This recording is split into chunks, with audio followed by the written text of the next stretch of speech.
Assalamualaikum warahmatullahi wabarakatuh. Ketemu lagi dengan Widya Official, dengan Widya tentunya. Kali ini kita ketemu lagi tapi di lokasi yang berbeda. Kita sekarang ada di Desa Kalisalak, tapi gerumbulnya Windusari gitu. Terus di sini kita akan ketemu dan akan mengulas mbak suaminya Nyi Dalawangi, ya kan? Tapi sebelumnya yang belum subscribe dulu, subscribe, like, share, dan komen.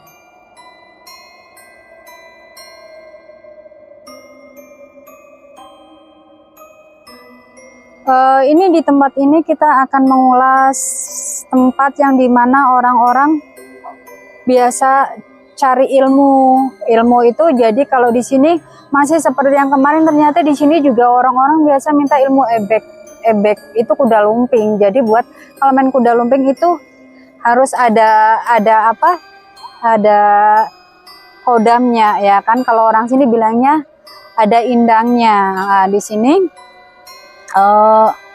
karena kebetulan yang lalu lewat itu pun beliau berkenan untuk kita mampir ke sini. Jadi alhamdulillah nanti kita akan membahas sedikit tentang yang orang-orang biasa datang untuk mencari ilmu di sini gitu kan. Kalau dulu di sini ada Pak Kuncennya, tapi kebetulan sekarang Pak Kuncennya udah meninggal dan nggak ada yang mewarisi. Dan kebetulan juga, jadi di sini saya langsung interaksi dengan goibnya gitu. Jadi informasinya, maaf kalau misalnya informasi nanti agak rasa tersendat, terputus-putus, karena saya translate dari beliau yang gaib ke langsung ke kamera, jadinya agak terputus, maaf kalau agak-agak tersendat.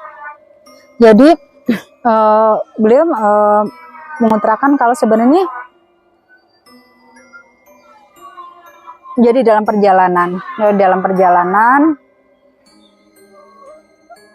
kalau orang dulu kan apa ya, kerja gitu kan, kalau zaman dulu kerja gitu dalam perjalanan untuk mencari, ya untuk berjuang lah untuk kerja. Dan kebetulan beliau juga kan seorang apa ya, kayak petualang gitu ke sini, dan ini tempat beliau untuk beristirahat ya. Karena aslinya tuh makam beliau ada di Desa Dalawangi Cilongok sana kan, sebelum Cilongok.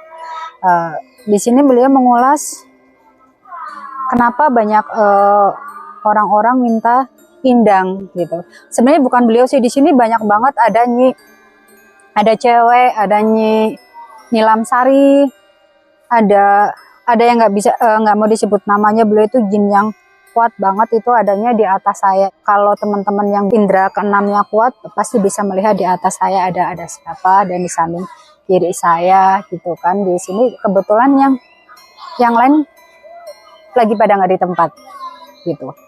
Yang ada Ki Danu, nggak mau disebut namanya, ada Nyi Nilamsari gitu. Jadi di sini kenapa orang-orang sebenarnya kalau kata kan misalnya pohon buat minta gitu kan, yang ada minta sama Tuhan gitu kan, ibadah sama Tuhannya gitu. Itulah karena sebenarnya itu nggak lepas dari apa ya, dari mitos, terus historinya juga karena dari kesenian, dari kita hidup beraneka ragam budaya kan. Jadi kita juga nggak nyalahin mereka juga, cuman salahnya gitu kenapa berkesenian itu kenapa nggak diambil positifnya gitu. Karena kalau yang seperti ini kan ya itulah kecintaan terhadap kebudayaan gitu, kecintaan terhadap budayaan yang akhirnya kalau yang kurang bijaksana ya salah. Terus di sini juga banyak yang beliau mengutarakan kalau sebenarnya di sini juga pernah ada apa ya, kalau saya bilangnya itu apa ya, kayak patung gitu ya, kencana emas gitu. ternyata itu Kencana Emas itu patungnya istri beliau yang Nyi Dalawangi gitu. Jadi kayak ratu, Nyi Dalawangi kan memang penguasa sana, seorang ratu. Itu jadi patungnya kayak itu, tapi katanya ada yang nyuri, ada yang ngambil gitu. Jadi walau alam lah ya, ini cerita dari beliau. Mungkin kalau orang yang tahu ceritanya mungkin silahkan mereview benar atau apa, benar atau enggak yang saya sampaikan gitu. Jadi kayak patung gitu, patung putri ratu cewek itu, mahkotanya yang panjang kayak gini sebesar ini, tapi diambil nih. Makanya itu kadang-kadang makhluk yang lain itu memanfaatkan situasi dan memanfaatkan momen itu karena dulu karena udah ada yang ngangkat kencana apa ya namanya kayak gitu kalau orang Jawanya, pokoknya patung segini itu, akhirnya kan di sini orang jadi mengharap banyak keinginan gitu loh, maksudnya ada yang pingin ilmu, ada yang pingin harta, jadi kayak gitu. Jadi akhirnya melenceng gitu kan. Sebenarnya sih kalau tempat kayak gini ya mungkin beliau kan naruh pas istirahat di sini bawa kencana itu, tapi akhirnya ada pihak yang pas kebetulan ke sini juga kan, lihat terus akhirnya mau mengambil, itulah ya serba kebetulan juga. Tapi akhirnya momen itu menjadikan orang-orang itu jadi percaya banget kalau di sini tuh bisa meminta sesuatu gitu.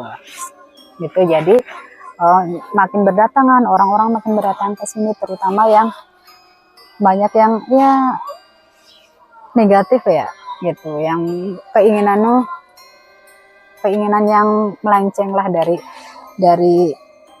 maaf saya bukan melenceng dari akhirnya, maksudnya yang seharusnya kita minta ke Tuhan, tapi ya itulah mintanya ke tempat seperti ini. Dan di sini memang akhirnya banyak isinya juga gitu loh, gaibnya juga memanfaatkan momen, manusianya juga memanfaatkan momen, walau alam. Jadi siapa yang salah gitu.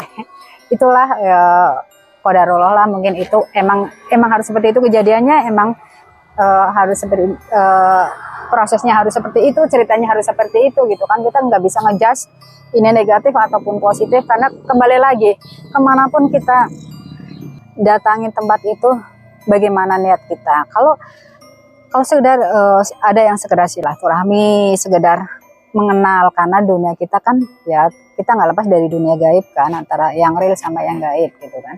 Ada yang sekedar silaturahmi, ada yang menginginkan sesuatu, ada yang ya seperti itulah. Jadi kita nggak bisa ngejudge, nggak bisa wah ini yang musik lah itu ya. Kembali lagi ke akhlak kita masing-masing, ke niat kita masing-masing sebenarnya gitu kan. Kalau silaturahmi kenapa enggak gitu loh. Kita harus berbuat baik ke siapa aja, maupun yang gaib, yang kelihatan, yang nggak kelihatan, itu memang kita nggak ada salahnya gitu kan, kita berbuat baik gitu.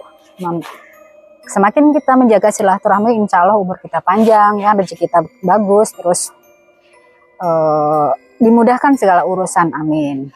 Jadi mungkin itu sedikit ulasan yang kita boleh ulas dari tempat ini.